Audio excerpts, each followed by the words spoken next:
Hello everyone. जैसा कि आप सभी जानते हैं कि हमारी द इंडियन एक्सप्रेस की सीरीज चल रही है, जो कि हम डेली बेस पे करंट अफेयर करते हैं।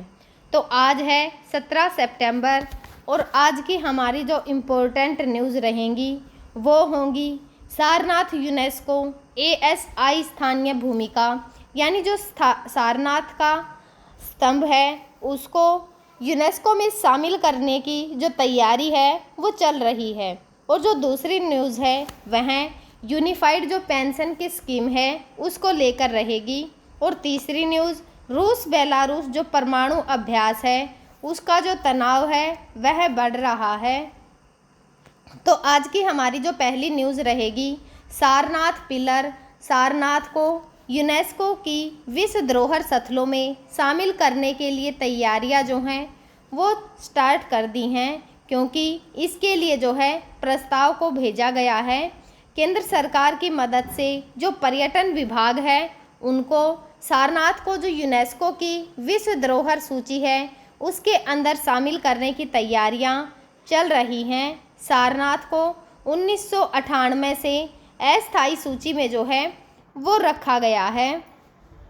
तो जो केंद्र सरकार है उसकी मदद से पर्यटन जो विभाग है सारनाथ का उसको यूनेस्को की विश्व धरोहर सूची में शामिल करने की तैयारी जो है वो चल रही है। 2025-26 के लिए जो प्रस्ताव है उसको भेजा गया है। और जो पर्यटन मंत्री हैं जयवीर सिंह, उन्होंने कहा है कि इससे जो सारनाथ है उसको अंतर्राष्ट्रीय जो पहचान है वो मिल जाएगी और उसकी जो अर्थव्यवस्था है उसको भी इससे लाभ होगा।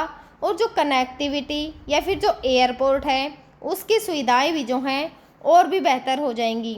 यानी कि जैसे पर्यटन जो है, यानी कि जो पर्यटक हैं वहाँ पर घूमने के लिए आएंगे तो वैसे जो है उससे आमदनी होगी, जिससे कि जो अर्थव्यवस्था है उसको भी जो है वो लाभ होगा। जिससे कि वहाँ का जो एयरपोर्ट है, यानी कि अगर वहाँ पर पर्यटक आएंगे तो जो साधन है उन्हें भी जो है सुलभ बनाया जाएगा। और जो सारनाथ है वह उत्तर प्रदेश का जो वाराणसी ज़िला है उसमें एक प्रमुख बौद्ध स्थल है, जहाँ पर भगवान बुद्ध ने अपना पहला उपदेश जो है वो दिया था। और जो ये स्थान है भारतीय संस्कृति या फिर जो इतिहास है उसके लिए बहुत ही इम्पोर्टेंट जो है वो है। और सारनाथ का जो स्तंभ है, अगर उसके ऐतिहासिक जो उसका संबंध है या फिर महत्व है उसको देखें तो सारनाथ स्तंभ, जिसे अशोक स्तंभ भी जो है वो कहा जाता है, मौर्य सम्राट अशोक द्वारा जो 3वीं शताब्दी है, यानी कि जो 3री शताब्दी है उस ईसा पूर्व में इसको स्थापित किया गया था। और जो ये स्तंभ है इसका शेर मुकुट, यानी कि जो लॉयन कैपिटल है, भारत के राष्ट्रीय प्रतीक के रूप में जो है वो अपनाया गया है। और यह जो स्तंभ है इसके ऊपर भारतीय कला, संस्कृति और जो बौद्ध धर्म है उसके प्रतीक के रूप में जो है यह बहुत ही इम्पोर्टेंट है। और जो स्थानीय योगदान है उसकी मान्यता को देखें तो हाल ही में जो भारतीय पुरातत्व सर्वेक्षण है उसने यह निर्णय लिया है कि जो सारनाथ है उसके संरक्षण के लिए स्थानीय शासक जो जगत सिंह हैं उन्होंने योगदान को मान्यता जो है वो दी जाएगी। और 1787 से लेकर 1788 तक जो है जगत सिंह ने सारनाथ का जो महत्व है उसको और भी अधिक जो ऊंचाइयों पर पहुंचाया है। और उसके लिए जो है उन्होंने खुदाई भी करवाई थी, जबकि जो ब्रिटिश अधिकारी हैं उनका योगदान जो है वो बाद में हुआ था। और जो ASI हैं अब एक नया पट्टिका जो स्थापित है वो भी कर रहे हैं, जिसमें कि जगत सिंह का जो योगदान है उसको प्रमुखता से जो है दर्शाया गया है। और संभावित जो है, यानी कि इससे क्या क्या प्रभाव जो हैं वो पड़ेंगे यदि सारनाथ को यूनेस्को की विश्व जो धरोहर सूची है उसके अंदर शामिल किया जाता है तो यह जो है उत्तर प्रदेश का चौथा और भारत का 39वां यूनेस्को जो धरोहर का स्थल है वो बन जाएगा। जिससे कि न केवल वहाँ की जो सांस्कृतिक धरोहर हैं उनको संरक्षण प्राप्त होगा, बल्कि जो पर्यटन है या फिर जो स्थानीय विकास है उसको भी इससे बढ़ावा मिलेगा। और ये पूरी न्यूज़ से हमें क्या निचोड़ मिलता है कि जो सारनाथ है उसको यूनेस्को धरोहर स्थल के रूप में नामांकन, भारतीय जो इतिहास है, संस्कृति है, उसको बौद्ध धर्म का जो महत्व है, वैश्विक स्तर पर मान्यता देने की जो दिशा है, उसमें एक इम्पोर्टेंट कदम है। जो स्थानीय योगदान है, उनकी मान्यता और जो संरक्षण के प्रयास हैं, उनमें से इस स्थल की जो ऐतिहासिकता है उसको और भी उजागर जो है वो करती है।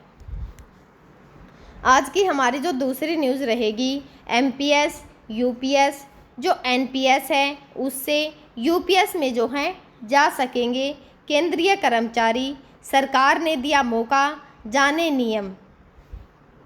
तो जो ये न्यूज़ है वो चर्चा में क्यों है? केंद्र सरकार के द्वारा कहा गया है कि जिन केंद्रीय कर्मचारियों ने 1 अप्रैल 2025 से 31 अगस्त 2025 के बीच में सेवा को ज्वाइन किया है, उनको जो है ये वो जो है राष्ट्रीय जो पेंशन की प्रणाली है उसको छोड़कर एकीकृत जो पेंशन की योजना है उसमें स्थानांतरित जो हैं वो हो सकते हैं।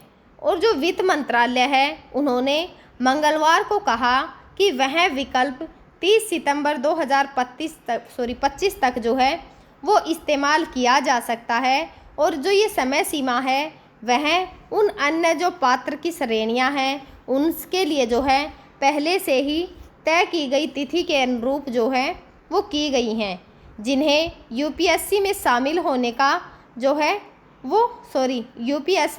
होने का मौका जो है वो दिया गया। जो सरकार है उसके द्वारा 1 अप्रैल 2025 को जो केंद्रीय कर्मचारी हैं उनके लिए राष्ट्रीय पेंशन की जो प्रणाली है उसके अंतर्गत यूपीएस को एक विकल्प के रूप में जो है वो पेश किया गया है। और जो यूपीएस के कर्मचारी हैं उनको सुनिश्चित भुगतान जो है वो प्रदान करना है, प्रदान करेंगे। और जो ये पृष्ठभूमि है इसकी यानी कि जो एनपीएस की, तो जो एनपीएस है वह 2004 के बाद जो है नियुक्त अधिकांश केंद्र और जो राज्य कर्मचारी हैं इस योजना के तहत जो हैं वो आते हैं। यानी कि 2004 के बाद जो है जितने भी कर्मचारी उस समय पर नियुक्त हुए, ज़्यादा से ज़्यादा जो हैं केंद्र और जो राज्य हैं उनके कर्मचारी जो हैं इन योजनाओं के अंतर्गत ही जो हैं वो आते हैं। और जो ये कर्मचारी हैं और जो सरकार है दोनों ने मिलकर अंशदान जो है वो कर रहे हैं।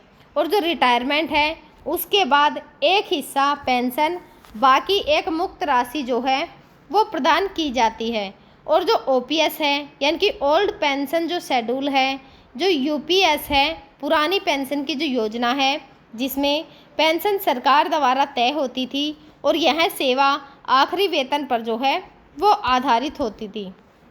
और जो सरकार है उसके द्वारा बनाया गया जो नया नियम है वो क्या है? जो केंद्र सरकार है उसने उन कर्मचारियों को मौका दिया है जो कि एनपीएस में शामिल हैं लेकिन ओपीएस जो है पुरानी पेंशन की जो योजना है उसमें जाना चाहता है। जो यह सुविधा है उन कर्मचारियों के लिए है जिन्हें 1 जनवरी 2004 से पहले विज्ञापित जो पद हैं उन पर भर्ती किया गया था, लेकिन जो नियुक्तियां हैं उनकी जो नियुक्ति की प्रक्रिया है वह पूरे होने में जो है देरी हो गई और देरी के कारण वे जो एमपीएस है उसमें आ गई। तो जो इसके नियम और जो शर्तें हैं वो क्या क्या हैं? जो कर्मचारी हैं उनको लिखित रूप में जो है आवेदन करना होगा और जो ओपीएस है उसमें जाने के लिए भी जो है उनको आवेदन करना पड़ेगा। आवेदन की जो अंतिम तारीख है सरकार ने तय की है। आमतौर पर जो है ऐसे नोटिफिकेशन में 31 अगस्त 2024 या फिर उसके आसपास की तारीख दी जाती है। आप चाहें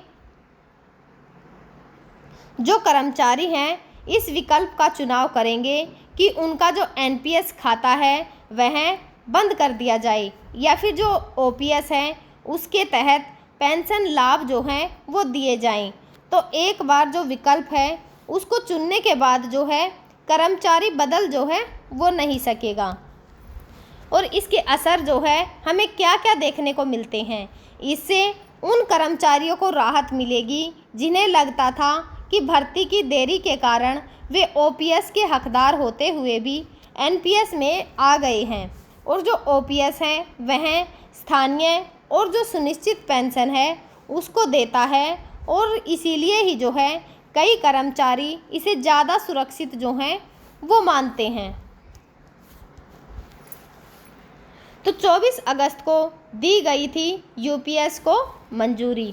तो 24 अगस्त 2024 को प्रधानमंत्री नरेंद्र मोदी की अध्यक्षता में केंद्र जो मंत्रिमंडल है उसके द्वारा यूपीएस को मंजूरी दी गई थी, जिसमें कि जो पुरानी पेंशन की योजना है उसके तहत कर्मचारियों को उनका जो अंतिम वेतन है उसका 50% पेंशन के रूप में जो है वो मिलता था। और जो ओपीएस है उसके विपरीत जो यूपीएस है वह अंशदायी जो प्रकृति का है, जिससे कि जो कर्मचारी हैं उनको अपने जो मूल वेतन है या फिर जो महंगाई के भत्ते हैं उसका 10% का जो अंशदान है वो करना होगा, जबकि जो नियोक्ता हैं उनका अंशदान 18.5% का जो है वो रहेगा। हालांकि अंतिम भुगतान उन धनराशि पर जो बाजार रिटर्न्स हैं उन पर भी जो है वो डिपेंड करता है, जो कि अधिकांश जो सरकारी ऋण हैं उनमें निवेशित जो हैं वो होती है।